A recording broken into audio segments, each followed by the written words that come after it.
விஜய் கோபத்தில் தாத்தாவை திட்டிவிட்டு இனி தன் வாழ்க்கையில் காவேரியும் அம்முவும் மட்டுமே போதும் என்று கூறி காவேரியை தேடிச் செல்கிறார். காவேரியின் வீடு பூட்டியிருப்பதைக் கண்டு அங்கேயே காத்திருக்கும் அவர் மாலையில் காவேரி ஆட்டோவில் வருவதை பார்த்து மகிழ்ச்சி அடைகிறார். ஆனால் காவேரியும் சாரதாவும் அவரை கவனிக்காமல் வீட்டுக்குள் சென்று விடுகின்றனர். மறுநாள் காவேரி பள்ளிக்கு கிளம்பும்போது அவரிடம் பேச வேண்டும் என்ற எண்ணத்தில் விஜய் பின்தொடர்கிறார். இதற்கிடையில் அன்பரசு விஜய் மீண்டும் தங்களிடமே வருவான் என்று கூறி தாத்தாவை சமாதானப்படுத்துகிறார். ஆனால் மனதிற்குள் பசுபதியின் மூலம் ஏதேனும் பிரச்சனை செய்து காவேரியை துரத்திவிட வேண்டும் என்று திட்டமிடுகிறார். அதன்படி பசுபதிக்கு போன் செய்து விஜய்க்கு காவேரி உயிரோடு இருக்கும் உண்மை தெரிந்துவிட்டது என்று கூறி அவரை தூண்டிவிடுகிறார். இதனால் ஆத்திரமடைந்த பசுபதி காஞ்சிபுரத்திற்கு வந்து சாலையில் நடந்து சென்று கொண்டிருந்த காவேரி மீது காரை ஏற்றி விபத்தை ஏற்படுத்துகிறார். அடிபட்டு விழுந்த காவேரியை விஜய் பதற்றத்துடன் மீட்டு மருத்துவமனைக்கு அழைத்துச் செல்கிறார். விஜய் தன்னை தொட்டு தூக்கும்போது காவேரிக்கு தன் கனவில் வந்த உருவம் இவர்தான் என்பது புரியத் தொடங்குகிறது. மருத்துவமனையில் அனுமதிக்கப்பட்ட பின் சாரதா அங்கு வருகிறார். அவரிடம் விஜய் தன்னை மருமகன் என்று அறிமுகப்படுத்திக் கொள்ள சாரதா அதிர்ச்சியடைகிறார். பின்னர் விபத்துக்கு காரணம் பசுபதிதான் என்பதை காவேரி சொல்ல ஆவேசமடைந்த விஜய் அவரை பழிவாங்க கிளம்புகிறார். தனியாக இருக்கும்போது காவேரி உண்மையை வற்புறுத்தி கேட்க விஜய்தான் உன் கணவன் என்ற உண்மையை சாரதா உடைக்கிறார். அம்மு தன் குழந்தைதான் என்பதும் காவேரிக்கு தெரிய வருகிறது. 5 வருடங்களாக இந்த உண்மையை மறைத்ததற்காக அவர் வருத்தப்படுகிறார். இதற்கிடையில் நிவினுக்கும் விஷயம் தெரியவர அவரும் யமுனாவும் கிளம்பி வருகின்றனர். நிவின் விஜய்க்கு போன் செய்து காவேரியின் இந்த நிலைக்கு காரணமான பசுபதியையும் ராகவையும் சும்மாவிடக்கூடாது என்றும் தானும் வந்து அவரோடு இணைந்து கொள்வதாகவும் கூறுகிறார். விஜயும் நிவினும் சேர்ந்து பசுபதியை எப்படி எதிர்கொள்ளப் போகிறார்கள் என்பதுடன் கதை நகர்கிறது. விஜயும் நிவினும் ஆக்ரோஷத்துடன் பசுபதியின் மறைவிடத்தை நோக்கிச் செல்கிறார்கள். காவேரியின் உயிருக்கே ஆபத்தை விளைவிக்கத் துணிந்த பசுபதியை இந்த முறை சும்மாவிடக்கூடாது என்பதில் விஜய் உறுதியாக இருக்கிறார். அதே சமயம் 5 வருடங்களாக தன் தங்கை காவேரியின் வாழ்க்கையை சீரழித்த பசுபதியையும் ராகவையும் பழிவாங்க நிவினும் துடிக்கிறார்.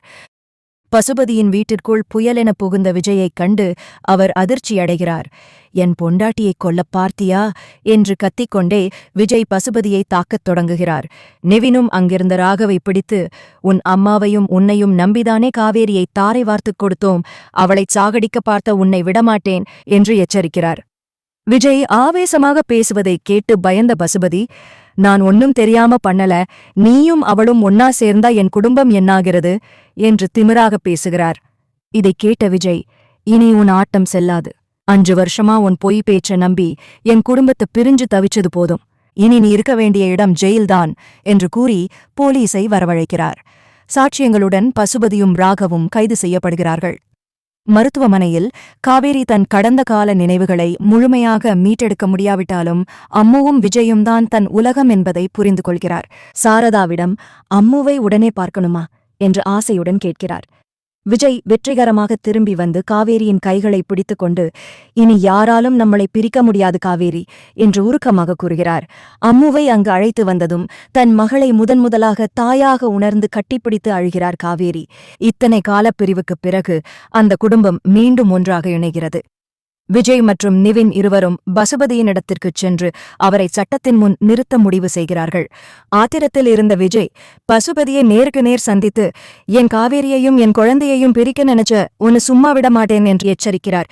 நிவினும் ராகவும் சேர்ந்து செய்த சதி திட்டங்களை ஒவ்வொன்றாக அம்பலப்படுத்துகிறார்கள். இறுதியில் போலீஸ் வரவழைக்கப்பட்டு பசுபதியும் ராகவும் அவர்கள் செய்த குற்றங்களுக்காக கைது செய்யப்படுகிறார்கள். மருத்துவமனையில் காவேரி மெல்ல மெல்ல தேறி வருகிறார். அப்பொழுது விஜய் அம்முவை அழைத்துக் கொண்டு காவேரியை பார்க்க வருகிறார். அம்முவை நேரில் பார்த்ததும் காவேரிக்கு தாய்மை உணர்வு பொங்குகிறது. அம்முக்குட்டி, நான் தான் உன் அம்மா என்று சொல்லி அவளை கண்ணீருடன் அணைத்துக் கொள்கிறார். இத்தனை காலப் போராட்டத்திற்குப் பிறகு தன் மகளை மார்போடு அணைத்துக் கொண்டது காவேரிக்கு ஒரு புதிய பிறவியாகத் தெரிகிறது.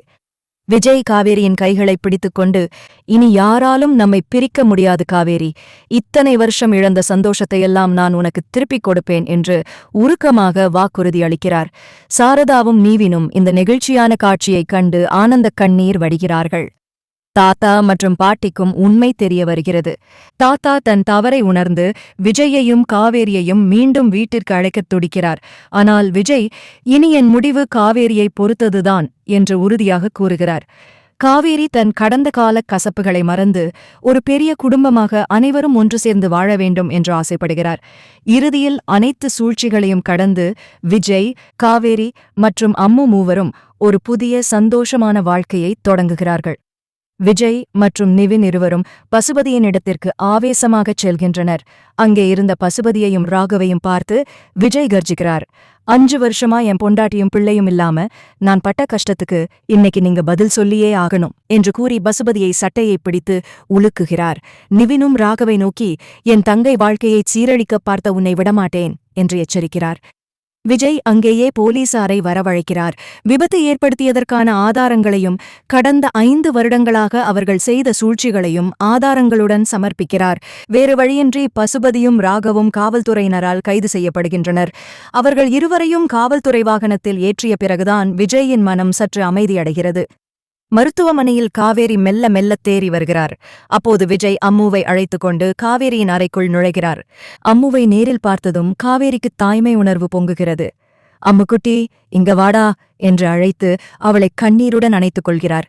இத்தனை கால போராட்டத்திற்குப் பிறகு தன் மகளை தாயாக உணர்ந்து அணைத்துக் கொண்டது காவேரிக்கு ஒரு புதிய பிறவியாகத் தெரிகிறது. விஜய் காவேரியின் கைகளை பிடித்துக்கொண்டு, இனி யாராலும் நம்மை பிரிக்க முடியாது காவேரி. இத்தனை வருஷம் நீயும் நானும் இழந்த சந்தோஷத்தையெல்லாம் நான் உனக்கு திருப்பிக் கொடுப்பேன் என்று உருக்கமாக வாக்குறுதி அளிக்கிறார். சாரதாவும் நிவினும் இந்த நிகழ்ச்சியான காட்சியைக் கண்டு ஆனந்தக் கண்ணீர் வடிக்கிறார்கள். விஜயின் தாத்தாவிற்கு தன் தவறு புரிகிறது. தான் செய்த பிடிவாதத்தால் ஒரு குடும்பம் 5 வருடங்கள் பிரிந்திருந்ததை உணர்ந்து வருந்துகிறார். அவர் நேராக மருத்துவமனைக்கு வந்து, விஜய், காவேரி, என்னை மன்னிச்சிடுங்க, இனி உங்க வாழ்க்கையில நான் எந்த தடையுமாவே இருக்க மாட்டேன் என்று கூறி அவர்களை தன் வீட்டிற்கு முறைப்படி அழைக்கிறார். காவேரி தன் பெருந்தன்மையால் கடந்த காலக் கசப்புகளை மறந்து பெரியவங்க ஆசிர்வாதம் இல்லாம நம்ம வாழக்கூடாது என்று கூறி விஜயை சம்மதிக்க வைக்கிறார். இறுதியில் அனைத்து சூழ்ச்சிகளையும் தடைகளையும் கடந்து விஜய், காவேரி மற்றும் அம்மு மூவரும் ஒரு பெரிய குடும்பமாக தங்கள் புதிய வாழ்க்கையை தொடங்குகின்றனர்.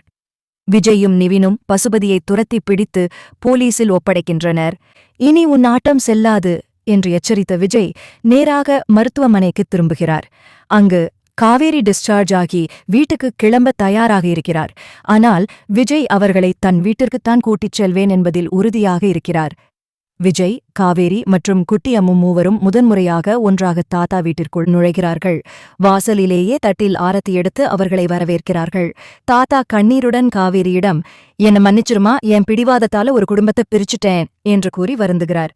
காவேரி பெருந்தன்மையுடன் அவர் கைகளை பிடித்து, நடந்ததையெல்லாம் ஒரு கெட்ட கனவா இருக்கட்டும் தாத்தா, இனி நாம எல்லாரும் ஒன்னா இருப்போம் என்று சமாதானப்படுத்துகிறார். அம்மு தன் அப்பாவையும் அம்மாவையும் ஒரு சேர பார்த்து மகிழ்ந்து துள்ளி குதிக்கிறாள். விஜய் தன் மகளை தூக்கிக் கொண்டு, இனி உனக்கு அம்மாவும் உண்டு அப்பாவும் உண்டு என்று கூறி முத்தமிடுகிறார். அந்த வீடே திருவிழா கோலம் பூணுகிறது.